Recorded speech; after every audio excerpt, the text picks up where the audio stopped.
Hello to all the viewers, स्वागत है आपका अपने चैनल अद्भुत टाइम जोन स्टडी में। तो आज हम लेकर आए हैं ग्रेविटेशन चैप्टर के एनसीईआरटी के न्यूमेरिकल्स, है ना। एनसीईआरटी के न्यूमेरिकल्स लेके आए हैं ग्रेविटेशन चैप्टर के। ग्रेविटेशन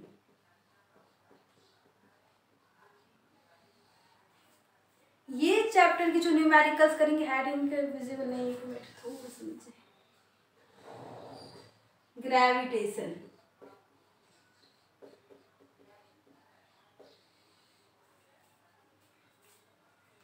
चैप्टर के है ना। तो ग्रेविटेशन चैप्टर के एनसीईआरटी के न्यूमेरिकल्स आज हम करेंगे, है ना। इसके लिए आप साथ में अपनी एनसीईआरटी की बुक लेकर बैठे, है ना। तो एनसीईआरटी की बुक से हम न्यूमेरिकल्स करते चलेंगे, है ना। तो देखिए यहाँ पर सबसे पहला क्वेश्चन एनसीईआरटी की बुक में क्या बोल रहा है। How does the force of gravitation between two objects change when the distance between them is reduced to half. दो ऑब्जेक्ट, है ना, ब्रह्मांड में या यूनिवर्स में हर टू ऑब्जेक्ट के बीच में एक फोर्स लगता है, उसको बोलते हैं ग्रेविटेशन फोर्स। इस क्वेश्चन में बोल रहा है कि अगर उन दोनों ऑब्जेक्ट के बीच की जो डिस्टेंस जो पहले थी उसको आधा कर दिया जाए, है ना, रिड्यूस करके उस डिस्टेंस को क्या कर दिया चले, आधा कर दिया चले, तो ग्रेविटेशन फोर्स किस तरीके से चेंज होगा, है ना। इसको किस तरीके से करेंगे हम, देखिए। सपोज पहले दो ऑब्जेक्ट थे, एक ये ऑब्जेक्ट था और एक ये ऑब्जेक्ट था, है ना। इसका मास m, इसका मास m, है ना। तो ग्रेविटेशन फोर्स को हम किस तरीके से डिस्कस करेंगे। ग्रेविटेशन फोर्स होता है ग्रेविटेशन फोर्स होता है ना, फोर्स, ग्रेविटेशनल फोर्स होता है डायरेक्टली प्रोपोर्शनल इन दोनों के मास के, है ना।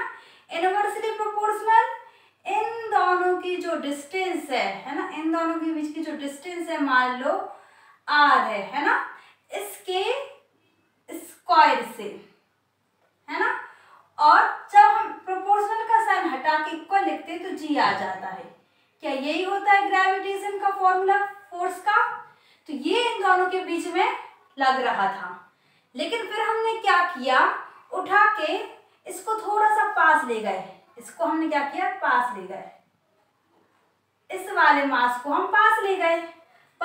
हम इतने पास ले गए, जो डिस्टेंस थी पहले कितनी थी, r थी, फिर बाद में डिस्टेंस हो गई r/2, है ना। फिर डिस्टेंस कितनी हो गई, r/2, मतलब जो डिस्टेंस पहले थी उसकी आधी हो गई। हम उसको पास ले गए तो डिस्टेंस कैसी हो गई, आधी हो गई। तो इनिशियल डिस्टेंस कितनी थी, r थी। इनिशियल डिस्टेंस थी r, तो उसके लिए फॉर्मूला ये हो गया। फाइनल दोनों के बीच की डिस्टेंस कितनी हो गई, फाइनल डिस्टेंस r/2 हो गई। फाइनल डिस्टेंस हो गई r/2। तो नया फॉर्मूला क्या बन जाएगा, F is equal to gravitational constant, दोनों का मास, और इनवर्सली प्रोपोर्शनल होता है दोनों की जो बीच की डिस्टेंस है r/2, इसका स्क्वायर कर दो, इसको F डैश लिख रहे हैं। ये फाइनल हो गया, ठीक है। फाइनल देखो यहाँ से G M M R का स्क्वायर, R स्क्वायर, 2 का स्क्वायर 4, है ना। यहाँ से देखते चलो, यहाँ क्या हो जाएगा, F dash is equal to G M M, इसको हमने उठा के उल्टा कर दिया, है ना। इसको उठा के इस तरीके से उल्टा मल्टीप्लाई कर देते हैं, तो 4 डिवाइडेड बाय r स्क्वायर। तो फाइनल फॉर्मूला क्या बनेगा, G M M 4/r square, है ना। यहाँ तक ये चीज समझ में आया है। इसको फाइनली हम यहाँ पर लिख रहे हैं, यहाँ देखिए F is equal to F dash is equal to 4 को हम यहाँ पहले लिख दे रहे हैं, फिर यहाँ पर G M M R square, F dash is equal to 4। अब देखो G M M upon R square किसके इक्वल है, इनिशियल जो फोर्स जो पहले लग रहा था उसके इक्वल है, तो इतनी जगह पर हम इनिशियल फोर्स लिख सकते हैं, है ना। तो ये हमारा इनिशियल फोर्स है ना। तो जो नया फोर्स होगा वो 4 टाइम बढ़ जाएगा। द न्यू फोर्स, जो नया फोर्स होगा, the new force will become in 4 times of the initial force. लिख सकते हैं the new force will become 4 times of initial force। जो पहले फोर्स था उसका 4 टाइम्स बन जाएगा। क्या ये क्वेश्चन क्लियर है? इसको देख लीजिए आप एक बार। इसके बाद हम चलते हैं नेक्स्ट क्वेश्चन पे, है ना। क्या बोल रहा है? Gravitational force acts on all object in proportion to their masses. Gravitational force सभी ऑब्जेक्ट पर उसके मास के अकॉर्डिंग लगता है ना। Gravitational force acts on all object in proportional to their masses. देखिए ये धरती है, अर्थ है, ठीक है, फ्लोर पे। अब इस पर 2 ऑब्जेक्ट्स हैं, यहाँ से हम 2 ऑब्जेक्ट्स गिरा रहे हैं, ठीक है। ये बड़ा ऑब्जेक्ट है, इसका मास ज्यादा है m, और इसका मास कम है ना। इसका मास कम है। मास ऑफ अर्थ me है, ठीक है। तो क्या होता है, जो ग्रेविटेशनल फोर्स होता है वो कौन से ऑब्जेक्ट पर ज्यादा लगेगा? इस वाले पे, क्योंकि हमने फॉर्मूला देखा है ग्रेविटेशनल फोर्स का, F is equal to G_m_m_r², है ना। मास ऑफ अर्थ, और यहाँ पर हम मास लिखेंगे इसके लिए। तो किसके प्रोपोर्शनल है? ये चीज तो कांस्टेंट है, ग्रेविटेशन, मास ऑफ अर्थ, दोनों के बीच की डिस्टेंस कांस्टेंट है। तो किसके प्रोपोर्शनल है? मास के। कि अगर ऑब्जेक्ट का मास ज्यादा तो फोर्स ज्यादा, तो इस पर ग्रेविटेशनल फोर्स ज्यादा लगेगा, ठीक है। और इसका मास कम है तो इस पर ग्रेविटेशनल फोर्स कम लगेगा। फोर्स ज्यादा लगेगा, मोर फोर्स, और यहाँ पर फोर्स लेस लगेगा, कम फोर्स लगेगा। क्या इतनी चीज क्लियर है? ग्रेविटेशनल फोर्स इस पे ज्यादा लगेगा, इस पे कम लगेगा, ठीक है। इसका मतलब अगर इस तरीके से है तो इस पे ज्यादा खींच रही धरती इसको, तो ये ज्यादा जल्दी नीचे गिर जाना चाहिए और ये देर से नीचे गिरना चाहिए। पर ऐसा नहीं होता है, दोनों ऑब्जेक्ट एक ही साथ नीचे गिरेंगे। बस हमें यहाँ पर हवा नहीं होनी चाहिए, एयर मत लो यहाँ पर, ठीक है। हमें एयर का फोर्स नहीं चाहिए, इसलिए हम इस सिर्फ ग्रेविटेशन को कंसीडर कर रहे हैं। तो दोनों ऑब्जेक्ट साथ में गिरेंगे, है ना। क्यों दोनों ऑब्जेक्ट साथ में गिरेंगे, है ना? क्यों गिरेंगे दोनों ऑब्जेक्ट साथ में? Why then a heavy object does not fall faster than a light object? Heavy object जल्दी नहीं गिरेगा और लाइट ऑब्जेक्ट धीमे नहीं, दोनों साथ में गिरेंगे। क्यों गिरेंगे दोनों साथ में? क्योंकि यहाँ पर देखो हमने क्या पढ़ा था, इन दोनों को गिरने के लिए जो फोर्स लगा है, ये तो चीज समझ में, इसमें ज्यादा है इसमें कम है, पर दोनों का जो गिरने का रेट होगा वो एक सा होगा। क्यों होगा दोनों का गिरने का रेट एक सा? क्योंकि हमने यहाँ पर पढ़ा होगा, अगर आपको याद हो, acceleration due to gravity is G_m/r,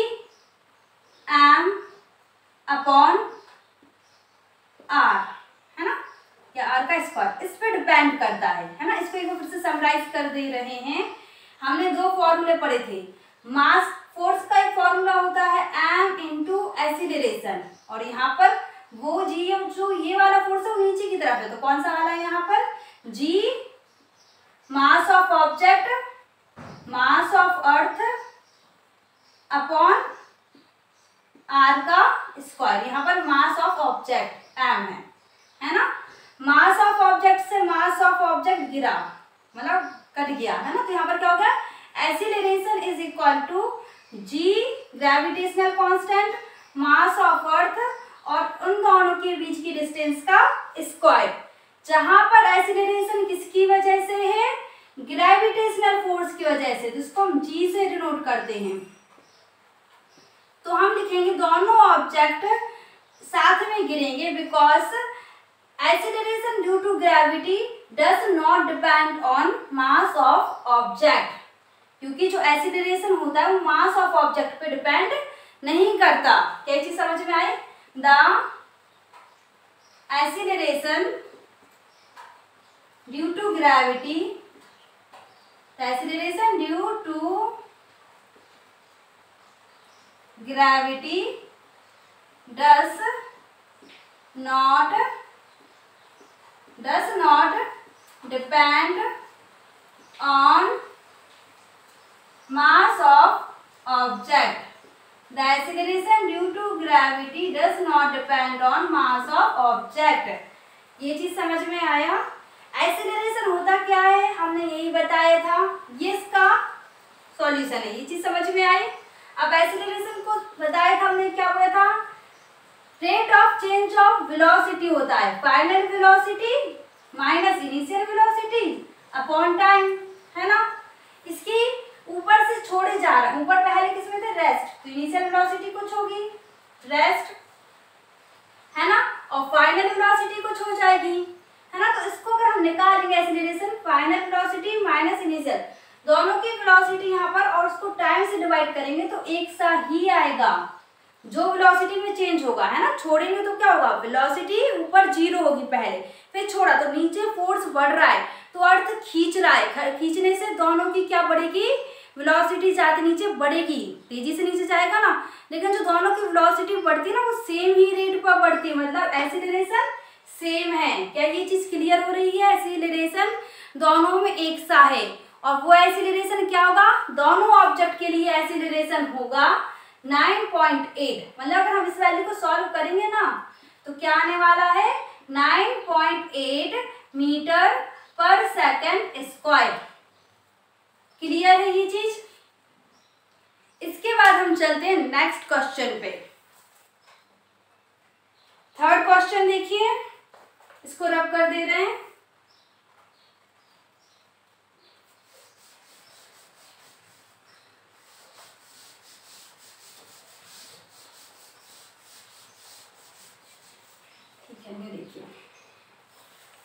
What is the magnitude of the gravitational force between the Earth and the 1 kg object on its surface? ये अर्थ है,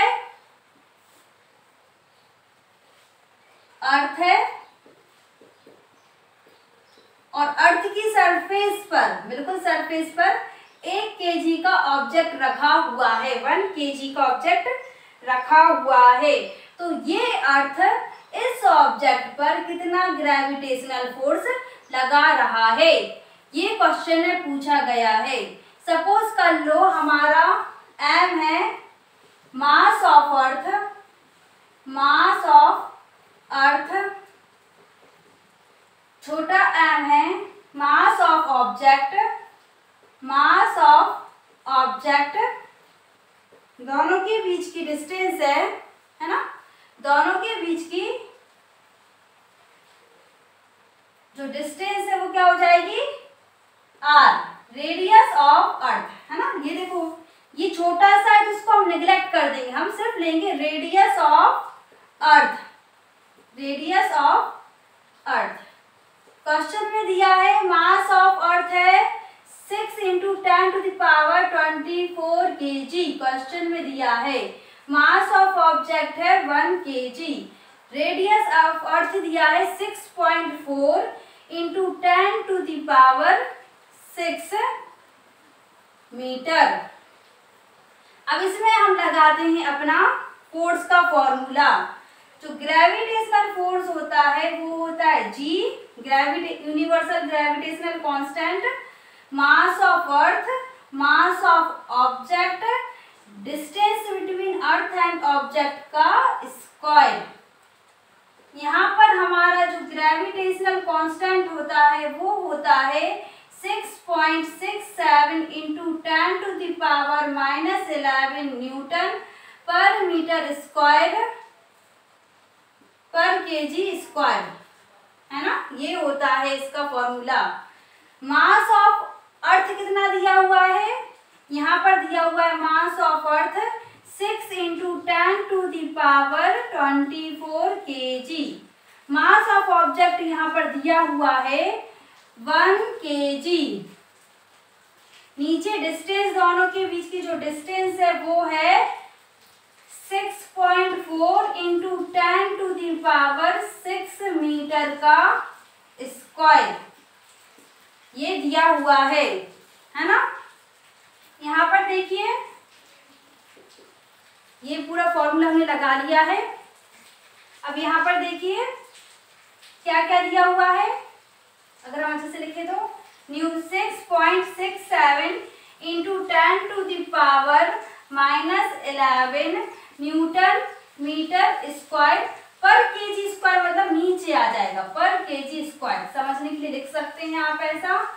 इंटू इसका 1 में मल्टीप्लाई करेंगे, 6 1 जा 6, उतना ही आ जाएगा 6 into 10⁻24 KG into KG, KG square, इसका 1 में मल्टीप्लाई किया वही आ गया। ठीक है, नीचे क्या बचेगा हमारा, इसका स्क्वायर 6.4। जब आप 64 का स्क्वायर निकालोगे, मतलब 64 को 2 बार मल्टीप्लाई कीजिए तो 4096 होता है इसका स्क्वायर, और 2 बार मल्टीप्लाई करोगे ना तो कितने, इसको 2 बार पॉइंट रख दोगे। क्या ये चीज क्लियर? यहाँ देख लीजिएगा 6.4 का मल्टीप्लाई करेंगे, जो भी आंसर आएगा यहाँ पर आ रहा है 4096, एक इसका 2 बार पॉइंट, तो 40.96 इंटू 10⁻26 है ना, ये यहाँ पर मल्टीप्लाई हो जाता है 2 6 12, ये रूल है, यहाँ पर मल्टीप्लाई हो जाता है। मीटर, इस पूरे का हमने क्या किया, स्क्वायर किया, तो मीटर का स्क्वायर मीटर स्क्वायर। क्या यहाँ तक क्लियर है? इसको आगे फिर सॉल्व करेंगे हम।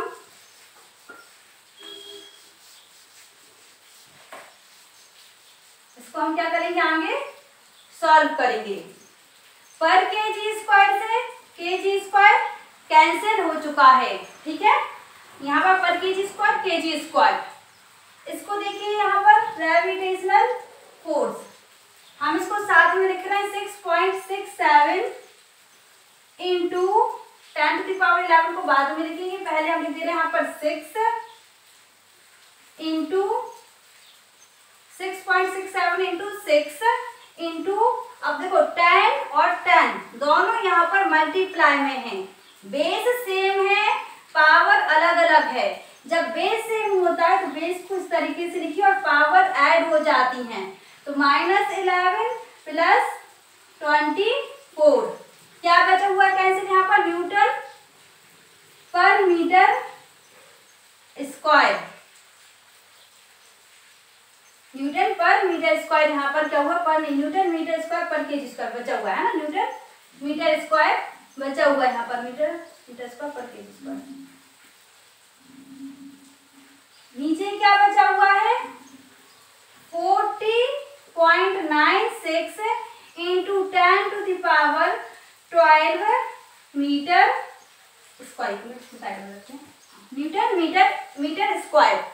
ठीक है, तो यहाँ पर देखिए मीटर स्क्वायर से मीटर स्क्वायर कैंसिल, आंसर जो भी आएगा पूरा फोर्स किस में आएगा, न्यूटन में आएगा। इसको हम और सॉल्व करेंगे तो यहाँ पर हो जाएगा 6 7 जा 42, 6 6 जा 36 4 40, 6 6 जा 36 4 40, 2 के बाद पॉइंट इंटू 10⁻11 प्लस 24, कितना आ जाए यहाँ पर 10⁻11 प्लस 24, कितना आ जाएगा यहाँ पर 13 है ना, 10⁻13 आ जाएगा, प्लस का 13 10⁻13, और नीचे क्या बचा 40.96 इंटू 10⁻12, यहाँ तक देख लीजिए आप। ठीक है, इसको रब कर रहे हैं। इसके बाद फोर्स ऑफ ग्रेविटेशन यहाँ पर 40.0, देखो 2 डिजिट के बाद पॉइंट यहाँ पर है, यहाँ पर भी 2 डिजिट के पहले, दोनों जगह एक साइड, तो पॉइंट से पॉइंट कैंसिल, यहाँ पर 4002 बचेगा और यहाँ पर बचेगा 4096 इंटू 10⁻13। जब बेस सेम होते हैं और डिवाइड में होते हैं और पावर अलग अलग होती हैं, है ना, तो क्या होता है, बेस ऊपर, पावर क्या हो जाती है, माइनस, पावर को माइनस कर दो, 10⁻12 ऊपर जाके 10⁻−12 होगा, तो बेस सेम, पावर को ऐड कर दो, 10⁻13 और -12। क्या चीज क्लियर है? इस तरीके से समझ सकते हो, बेस डिवाइड में सेम है तो बेस को हमने लिखा 13, इसको ऊपर ले गए तो -12, तो यहाँ पर बचेगा, इसको हम पहले डिवाइड कर लेते हैं, है ना, इसको डिवाइड करेंगे तो कितना आ जाएगा, देखिए 4002 4096, ये बड़ा है, इससे नहीं जाएगा, 0 और करके हमने क्या लिया, वो लिया। अब 4096 कितने जा जाएगा, यहाँ देखिए हमें 2 डिजिट तक देखना है ना, तो देखिए 2 4 जा 8, ये सब नहीं जाएगा, है ना, सीधा सीधा हम 9 से करें, 9 4 जा 36, 10 4 जा 40 होगा, तो 4096 बड़ा हो जाएगा, है ना, तो 9 से करेंगे हम, 9 4 जा 36 और 36 46 कम है, तो यहाँ पर चला जाएगा 9 6 जा 54, 9 9 जा 81, 5 86, 9 0 0 8 और 9 4 जा 36, तो यहाँ 0.93684 जा रहा है समथिंग। 10 में से 4 गए, 6 बचे, 11 में से 6 गए, 5 बचे, 9 में से 8 1, 9 में से 6 3, 3 में से 3 0। अब यहाँ पर देखिए 3156 छोटा है, ले लीजिए, कितने से चला जाएगा, 31 देखना है, तो 9 4 जा 36 ज्यादा हो जाएगा, 8 4 जा 32 ज्यादा हो जाएगा, तो 7 जा चला जाएगा, 0.97 आ रहा है, मतलब, है ना, 7 6 जा 42, 7 9 जा 63, 4 67, 7 0 0 6 7 4 जा 28, इतने कुछ जा चला जाएगा, 28672, 10 में से 2 गए 8,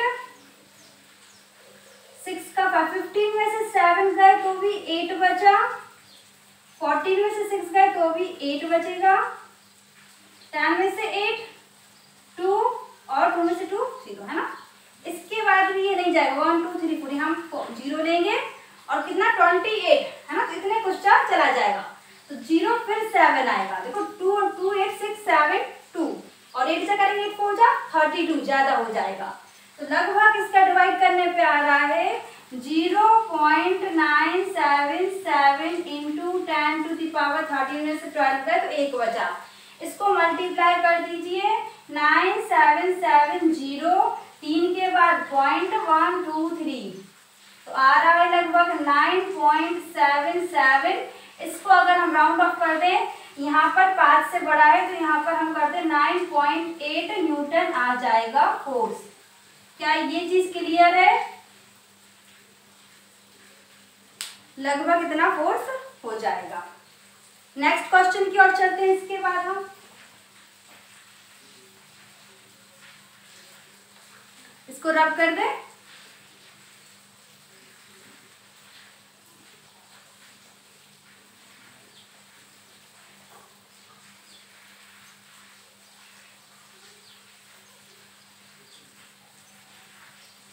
The earth and moon are attracted to each other by gravitational force. अर्थ और मून के बीच में क्या होता है? ग्रेविटेशनल फोर्स होता है। ये हमारा अर्थ है ना, एक मिनट, पेन वर्क नहीं कर रहा है, थोड़ा सा डार्क हो जाए। ये हमारा क्या है?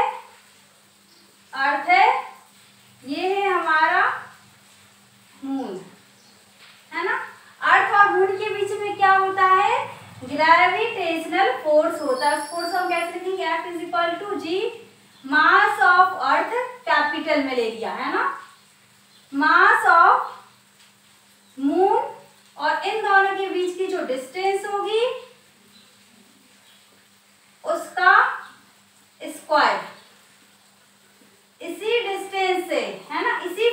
से, इन दोनों के बीच में फोर्स है, मतलब इसी फोर्स से अर्थ मून को अट्रैक्ट कर रहा है। इस फोर्स से अर्थ किसको अट्रैक्ट कर रहा है? मून को अट्रैक्ट करता है। तो मून इसके पास खींचता है ना। लेकिन इससे एक जो ग्रेविटेशनल फोर्स है उससे बन जाता है सेंट्रीपिटल फोर्स। तो अर्थ क्या, मून क्या करता है? अर्थ के चक्कर लगाने लगता है। ठीक है, ये चीज आई समझ में। इसी फोर्स से जो मून है, मून भी इसी फोर्स से क्या कर रहा है? अर्थ को अट्रैक्ट कर रहा है। एक सा फोर्स है दोनों के बीच में, मून भी इसी फोर्स से, मून का भी यही फोर्स है, अर्थ को क्या कर रहा है? अट्रैक्ट करता है। लेकिन उल्टा क्यों नहीं होता? मून जब अर्थ को अट्रैक्ट करता है तो अर्थ को चक्कर लगाने चाहिए, या अर्थ को मून के पास आना चाहिए, क्योंकि मून उसे खींच रहा है, मून उसे खींच रहा है तो उसको पास आना चाहिए, है ना। यही क्वेश्चन पूछा गया है, does the earth attract the moon with the same, अच्छा यहाँ देखिए फोर्थ क्वेश्चन में, does the earth attract the moon with the force that is greater or smaller or the same as the force with which the earth attract the, with which the moon attract the earth, है ना। तो हम इसका answer कहते हैं कि जिस force से अर्थ मून को अट्रैक्ट कर रहा है उसी फोर्स से मून अर्थ को अट्रैक्ट कर रहा है। इसका आंसर हम इस तरीके से लिखेंगे,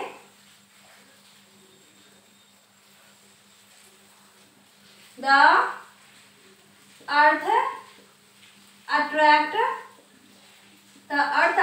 the moon, the earth attract the moon with the earth attract the moon with the same force as moon attract the earth, as the moon attract the earth। Earth moon को उसी force से attract करता है जिस force से moon earth को attract कर रहा है। ये इसी फोर्स से अर्थ मून को अट्रैक्ट कर रहा है और इसी फोर्स से मून अर्थ को अट्रैक्ट कर रहा है। क्वेश्चन अगर पूछे ऐसा क्यों दोनों एक से ही फोर्स से अट्रैक्ट क्यों कर रहे हैं? बिकॉज, यहाँ पर हम आंसर लिखेंगे, because according to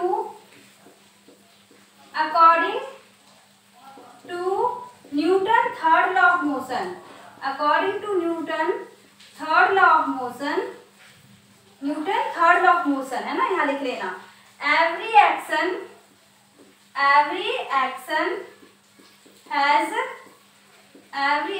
has equal and opposite, every action has equal and opposite reaction।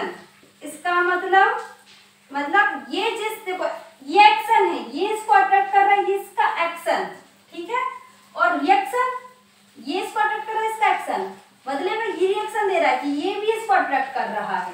तो दोनों एक्शन और रिएक्शन दोनों फोर्सेस इक्वल हैं लेकिन अपोजिट हैं। अपोजिट मतलब अर्थ मून को इस तरफ अट्रैक्ट कर रहा है और अर्थ मून को इधर अट्रैक्ट कर रहा है, और जो मून है वो अर्थ को खींच रहा है किधर? इधर। तो एक्शन और रिएक्शन दोनों क्या है? अपोजिट हैं। ठीक है, तो ये क्वेश्चन आपको समझ में आया होगा। इसके बाद हम इसी के फिफ्थ क्वेश्चन पे चलते हैं। जस्ट अ सेकंड आप रुकिए, मैं पेन में इंक डाल लूं, है ना।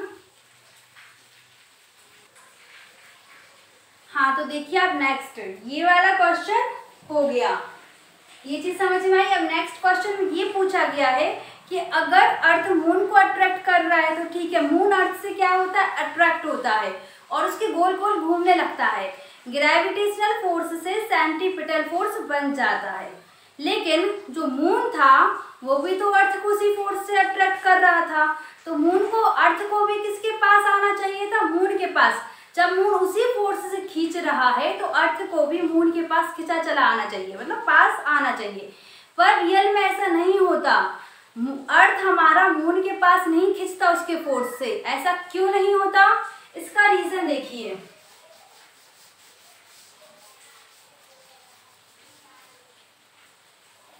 आंसर 5 है, आंसर 5।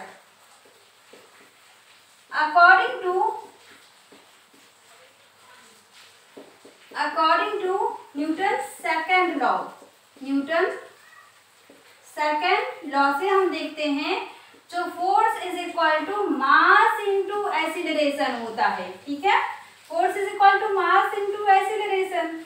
और यहाँ पर हम देखें force upon mass, force upon mass is equal to acceleration, है ना। तो जो एक्सीलरेशन होता है, acceleration is inversely proportional to mass. ये चीज समझ में आ रही है। अगर अर्थ का mass, acceleration is inversely proportional to mass, ये चीज समझ में आया। अब देखिए क्या होता है, जो अर्थ का मास क्या होता है, ज्यादा होता है, अर्थ हैज मोर मास, ज्यादा मास होता है, earth has more mass compared to moon, earth का मास बहुत ज्यादा होता है मून के कंपैरिजन में। देयरफॉर अगर मास ज्यादा है तो एक्सीलरेशन कम होगा, therefore acceleration will be, acceleration of earth, इस तरीके से लिखिए, acceleration of earth will be less. Earth का जब मास ज्यादा है तो मास ज्यादा होने के कारण वो चल नहीं पाएगा, ये खींच रहा है लेकिन वो चल नहीं पाएगा तो इसकी वेलोसिटी में उसकी तरफ नहीं खींचेगा, तो इसकी वेलोसिटी में कोई चेंज नहीं आने वाला। जब इसकी वेलोसिटी में कोई चेंज नहीं आएगा तो एक्सीलरेशन नहीं होगा, एक्सीलरेशन नहीं होगा मतलब एक्सीलरेशन नहीं होगा या कम होगा, मतलब नहीं होगा, लेकिन यहाँ पर एक्सीलरेशन नहीं होगा। Therefore we cannot see,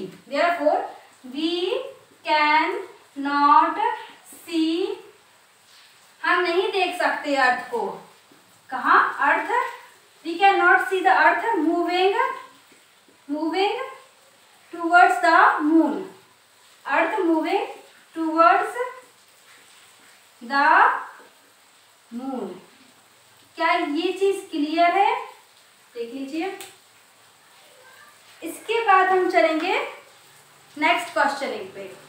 आप एनसीईआरटी की बुक को खोले रहे हैं, ये क्वेश्चन कर रहे हैं तो समय एनसीईआरटी की बुक आपकी ओपन रहनी चाहिए, ठीक है। अब नेक्स्ट क्वेश्चन देखिए,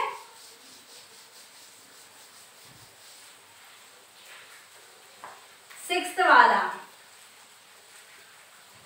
what happened to the force between two objects if the mass of one object is doubled। देखिए पहले क्वेश्चन समझिए कि हमारा एक मास है m1, एक मास है m2, उन दोनों के बीच की डिस्टेंस मान लीजिए r है, तो इनके बीच में हम ग्रेविटेशनल फोर्स किस तरीके से लिखेंगे, gravitational force G m1 m2 divided bye दोनों के बीच की डिस्टेंस का स्क्वायर। अगर अब इन्होंने कहा पहला question, mass of one object double, एक ऑब्जेक्ट का मास डबल हो गया, लेट द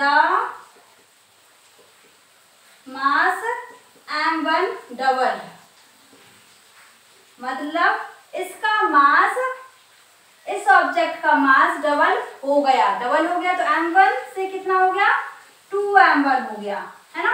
डबल हो गया मतलब पहले 4 kg था तो 4 का डबल कितना, 8 kg हो गया, 4 2 जा 8, m1 का 2m1 हो गया। तो न्यू फोर्स कितना हो जाएगा, F dash is equal to G। अब यहाँ ये मास कितना हो गया, 2m1, इसका मास वही है m2, डिस्टेंस r स्क्वायर, इसको हम रीअरेंज करें तो कितना हो जाएगा, 2 को हम पहले लिख दें, G m1 m2 divided by r square, कितना हो जाएगा, F dash is equal to कितना हो जाएगा, F डैश कितना हो जाएगा, 2, ये वाले को हम क्या लिख सकते हैं, F लिख सकते हैं, तो F डैश हो जाएगा 2F हो जाएगा, क्या ये समझ में आया? ठीक है, तो क्या ये चीज समझ में आई? F डैश हो जाएगा 2F। क्लियर है क्या ये चीज? है ना? इसके बाद हम नेक्स्ट क्वेश्चन पे चलते हैं।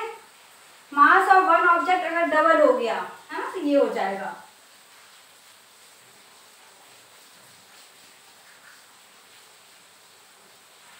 नेक्स्ट क्वेश्चन में देखिए, the distance between the two object is doubled. Second, let distance double हो गई। डिस्टेंस कैसी हो गई? डबल हो गई।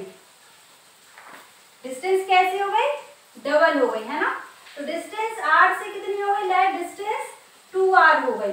जब डिस्टेंस डबल हो गई तो फोर्स कैसा हो जाएगा? F dash G m1 m2 और नीचे डिस्टेंस r से 2r हो गई, 2r का स्क्वायर, तो न्यू फोर्स बन जाएगा F dash is equal to G m1 m2 2 का स्क्वायर 4, r का स्क्वायर r स्क्वायर। यहाँ पर देखिए आप इतनी जगह पर G m1 m2 r square को क्या लिख सकते हैं? ओरिजिनल फोर्स F, और इसको डिवाइड किससे करना है? पूरा, इसकी जगह हमने लिख दिया F और डिवाइडेड बाय R। मतलब जो न्यू फोर्स होगा ओरिजिनल फोर्स का, ओरिजिनल फोर्स से फोर्स टाइम छोटा हो जाएगा। क्या ये चीज समझ में आ रही है? लिख सकते हैं, हर जगह स्टेटमेंट लिख सकते हैं। New force will be 4 times smaller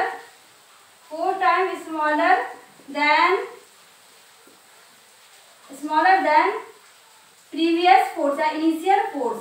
starting के फोर्स से 4 टाइम छोटा हो जाएगा।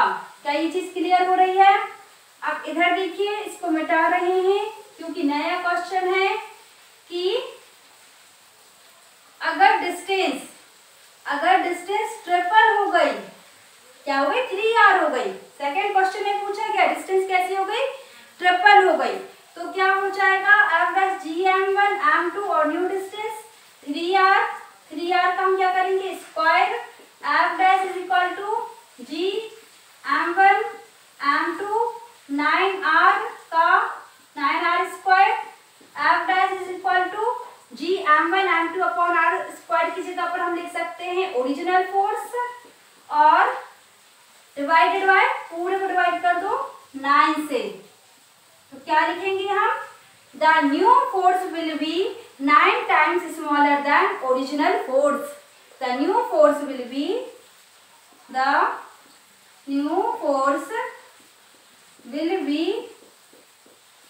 9 times smaller than original force, 9 times smaller than original force।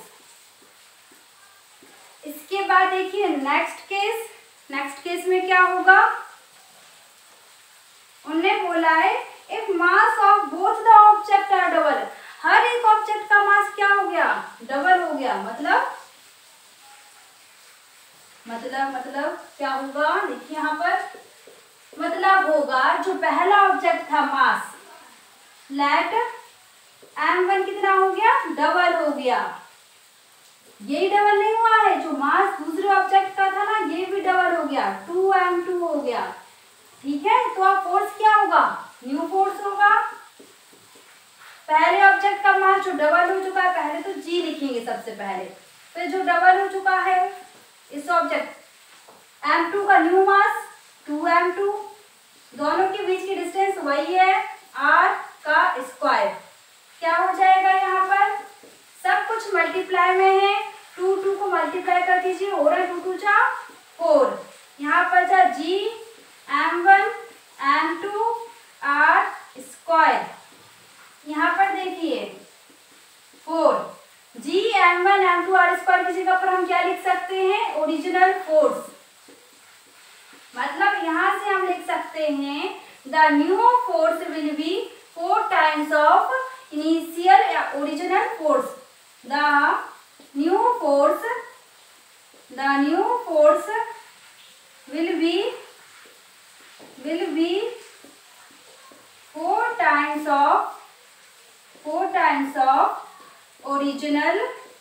original force। यहाँ तक क्लियर है आपको? तो हमने इस वीडियो में 6 क्वेश्चन तक कंप्लीट कर लिए हैं, है ना।